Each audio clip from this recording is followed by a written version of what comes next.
As I mentioned last week, God is in you, as well as God is in the people sitting around you, and God is also in the pew in which you sit.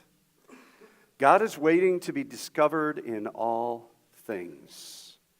God has always been there and will always be there, simply waiting to be found and connected with. Last week, we found God in the Bohemian Rhapsody. And thank you, Vicki, for the stomp at the end. We found God in the life of Freddie Mercury. We found God in the life of his family. And one of the key takeaways on the slide was something that Freddie Mercury said: you can have everything in life and still be the loneliest man or woman, and this is a bitter kind of loneliness. Freddie Mercury had it all, but he was missing true love, true connection. But he found love in his authentic self, finally, when he found his later in life partner, Bill, who died of AIDS at 45 years old. This week, we turn our thoughts, though, to the Green Book. Personally, this movie had a really, really profound effect on me, and I am still unpacking it. And this is really only one of the many, many messages that I find in this particular movie. My roommate tells me, "You are obsessed with the civil rights era." I think last week he told me I was obsessed with something else. And I am obsessed with the 50s and the 60s.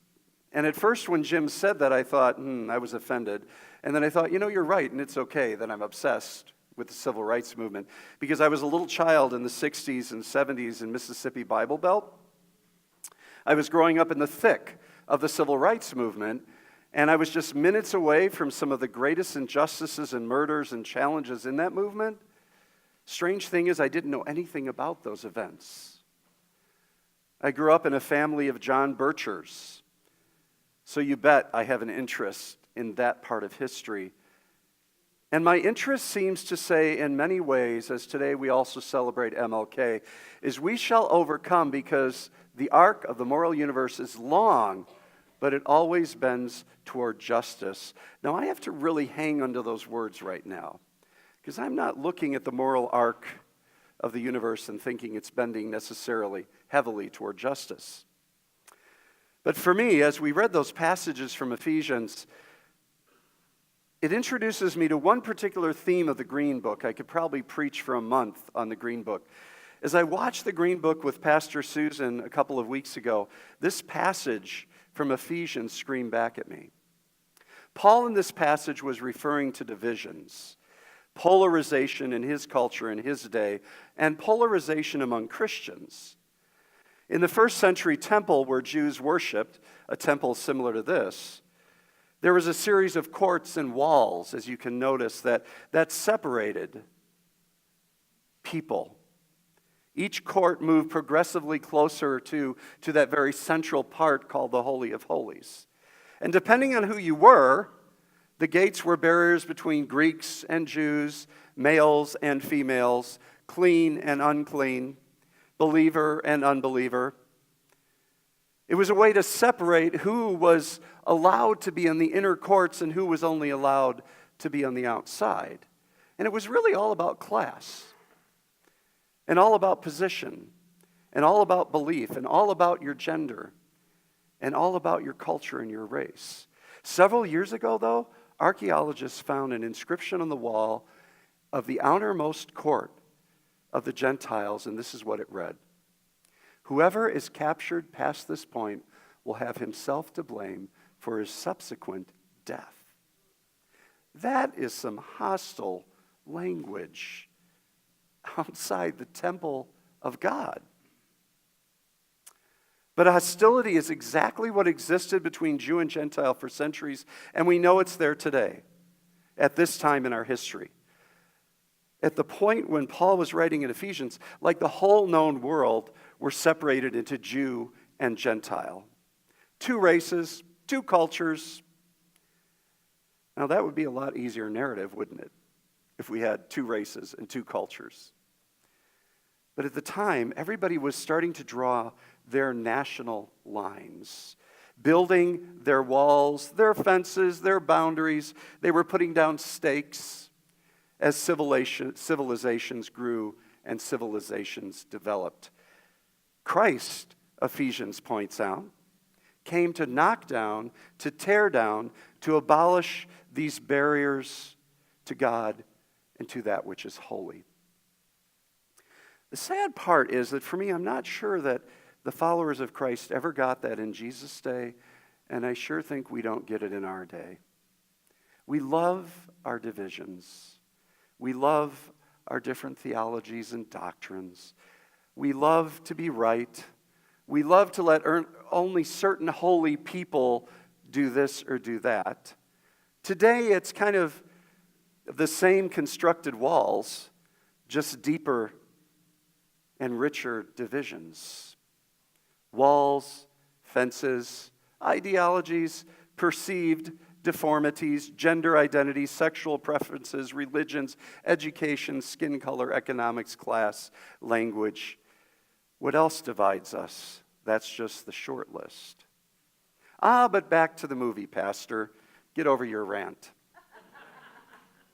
I'm saying that to myself. So Tony Vallelonga, a.k.a. Tony Lip, is an Italian-American tough guy who's been working as a bouncer at the Copacabana in New York City. The Copacabana, I can't even hardly say that, dry mouth. But what's interesting is, as we know, the Copacabana was probably run by who? The mob. So when the club closes for a while for renovations, he plans to spend time with his wife Dolores and his close-knit Italian family. He was contacted by the mob to do some work for the mob, but he says no. But he hears about this job as a driver, but he's surprised that the interview takes place in an artifact-filled apartment upstairs above Carnegie Hall. His potential boss is an African-American classical jazz pianist by the name of Dr. Don Shirley. He needs a chauffeur and a de facto bodyguard for his upcoming 8-week concert tour of the Deep South. And in case you don't know where the Deep South is at, that's it. So the year is 1962, right in the middle of the Civil Rights War in America, but even more so in the Deep South. And the title of the film arises from a book that Tony is given for the tour by Dr. Shirley's handlers. It's called The Green Book, and I'm going to pass this around. Hopefully it'll make it all the way back up to the front. This is the 1959 version of The Green Book. And what Tony learns about The Green Book is he is expected to find a safe place for Dr. Shirley, safe cafes, safe restaurants, safe accommodations at night, using this Green Book, which is a guide to the establishments that accept black folks. Walls? Divisions? What do you think divided these two men? Dr. Shirley? He was an educated, rich black man living in the penthouse above Carnegie Hall. In addition to being a musical genius, Shirley was an academic savant. He had doctorates in psychology, in liturgical arts, and music, and he spoke 8 languages. Tony, scrubby, mob-related Italian man living in the rougher parts of the city, struggling to even maintain middle class. Race, economics, skin color, history, your place in society and your place in culture. These unlikely traveling companions soon discover they need to make some adjustments if they're going to survive the long hours in the car together. At times, as I watch the movie, it reminds me, I don't know how many of you have seen The Defiant Ones, the runaway convicts as they squabble. At other times, you can kind of see Driving Miss Daisy. But Peter Farrell, who wrote the film, bases this on a true story, which makes this whole Green Book even more fascinating. And what's fascinating about this movie is you actually feel the wall of hostility between the two men. You feel their defenses up. But as you watch, the wall begins brick by brick, crack by crack, awareness by awareness, experience by experience, to crumble. Walls of hostility are an ugly thing. Walls are built to keep others out, to keep others in, to guard, to protect whatever is sacred to us, to guard our class, to guard our cultures, to guard our races. Sometimes those walls of hostility, I found, can be the strongest between, married couples and partnered people, between family members, between friends that feel betrayed. The walls that divide us are those things that define us. So I ask you today, in lieu of this amazing, brilliant movie, which is a must-see, what walls and fences define your life, personally and socially? What walls and fences and preconceived notions keep you within your own borders, divided, isolated, unaware, closed off, and fearful? Today, the wall still exists in the Middle East as it did in Jesus' time. Jews on one side, Palestinians on the other. Jew, Gentile, Jew and Muslim, Christian and Jew and Muslim and black and brown and white and poor, rich, you name it, we build it. The Great Wall of China, East and West Berlin, North and South Korea. Oh, and then our wonderful, wonderful imaginary wall. Oh, the Mason-Dixon line. Still alive and still well. What will it take to break the walls? What will it take to tear down the walls of hostility? What will it take to break our hearts and open our hearts finally? We've been at this thing of humanity for a long time, and as our diversity deepens, it seems our divisions do the same. Well, the writer to this letter, who we believe was Paul, says, knock it off and knock them down. Stop dividing yourself by walls of race and culture and gender and practice and theology and who you're going to follow and who's going to lead. Why? Because the writer says, Jesus tore down the wall we used to keep each other at a distance. Jesus tore down the wall we used and we use to keep each other at the distance. Like Jesus is one of those persons that we build a lot of walls around and with. Whose Jesus is this? Is it your Jesus, my Jesus? It is the Episcopal Jesus, the Catholic Jesus, the Buddhist Jesus, the Presbyterian Jesus, the United Church of Christ Jesus. It's about looking, though, at the life and the ministry of Jesus. How did Jesus walk? How did Jesus talk? He crossed every border and every boundary that he possibly could in his day. MLK Jr. said, and I think he got his inspiration from Jesus on this one, we must learn to live together as brothers and sisters or perish as fools.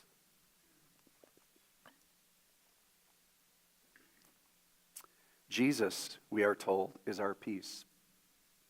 In his flesh, he has made both groups into one and has broken down the dividing wall that is the dividing wall of hostility between, and us fell off the screen, maybe purposefully. So we look to the sacrificial life of Jesus. Jesus was a bridge builder, folks. He was not a wall builder. Jesus has already torn down walls. Jesus, we are told, has already done that work, and all we need to do is to live into it. Live into it. I've always loved this quote from Kid Rock, and I've been holding it for about 7 or 8 years now, and I finally found a place for it. So bringing people together is one of my favorite things. I believed that's what a rock and roll Jesus would really do, bring people together through music. That's exactly what happens in this movie. Music brings Tony Lip and Dr. Shirley together two incredibly unlikely individuals. Tony Lip realizes that Don is playing only for white audiences in the Deep South, and he's playing at venues that he cannot even sit down in and eat a meal. One of the best scenes in the movie, for me at least, is when you see the walls and the barriers begin to come down. You see those break between Tony Lip and Dr. Shirley. They finally eat real Kentucky Fried Chicken in Kentucky. And there's, of course, the iconic bucket of chicken. But Dr. Shirley never eats anything with his hands, right? In fact, strange as it may seem, my mother taught me I never eat anything with my hands. In fact, I eat pizza with a fork and a knife. Now, I'm from Mississippi. I don't get it. Up here, you all eat pizza with, your hands, your chicken. But the other thing is that Dr. Shirley had never had fried chicken, and the assumption is, of course he has. Tony teaches him how to eat fried chicken with his hands and how to throw the bones out the window. It is a scene where these men find a common love of chicken and a common love of laughter. To this day, I still also do not throw my chicken bones out the window. Then Jesus started over. Instead of continuing with two groups of people separated by centuries of animosity and suspicion, Jesus created a new kind of human being, a fresh start for everybody. Oh my gosh, humans. We have had centuries of animosity and suspicion of the other, whatever the other is at the particular time in our culture and our society. Jesus shows us a different way. Jesus, though, shows us what Pastor Susan calls a third way. Jesus created a new kind of human being, a fresh start for everybody. Again, this has already been done. We simply need to live into it. Being together, being on the journey, gave these two men a fresh start. They heard each other's stories. They lived in each other's spaces. Even one night they sleep in the same bed because it's the only hotel that Shirley could stay in. And that night, Tony wanted to be with him. They looked out for each other's interests. They learned to be brothers. Every moment of every day offers the possibility of a fresh start. There is such a beauty and a depth in the way that the wall begins to crumble around these men and between these men. They help each other become new human beings. They get a fresh start, a third way, and a different way at looking at the world around them. And Dr. Shirley helps Tony write beautiful romantic letters that he certainly could have not done on his own to his wife in New York.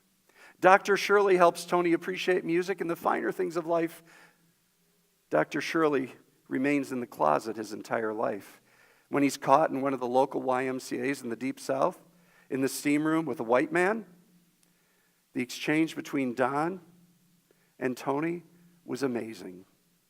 Don goes to pick him up. The police are there. Who knows what could have happened to a black man in the South in those years, being gay and with a white man. Don says, "You are who you are, Don. There's no judgment." How beautiful and how affirming. Yes, the pundits and television and radio and movie experts say, well, there's a little bit of a white man savior complex in the movie, but honestly, they saved each other. They saved each other from their narrowness, their single tunnel vision, the perceived differences, and they were changed.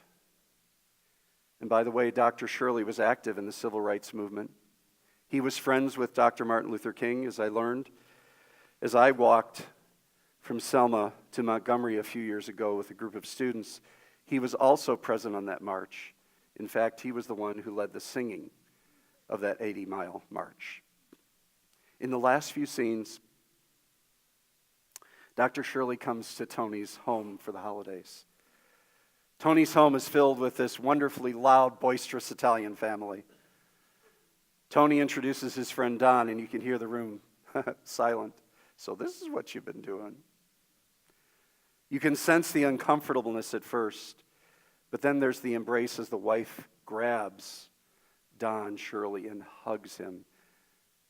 Walls broken, barriers broken, people embracing one another in life's journey. And in other words, Dr. Shirley and Tony's relationship ripples out into the family, into their community, and changes everybody. Everybody has changed. Oh, Bell Hooks, one of my favorite authors, says, loving friendships provide us with a space to experience the joy of community and relationship where we learn to process all of our issues, to cope with differences and conflict while staying connected. Now, I have never processed all my issues, and if anybody has here, let me know how you did that. But I think there's a beautiful truth here.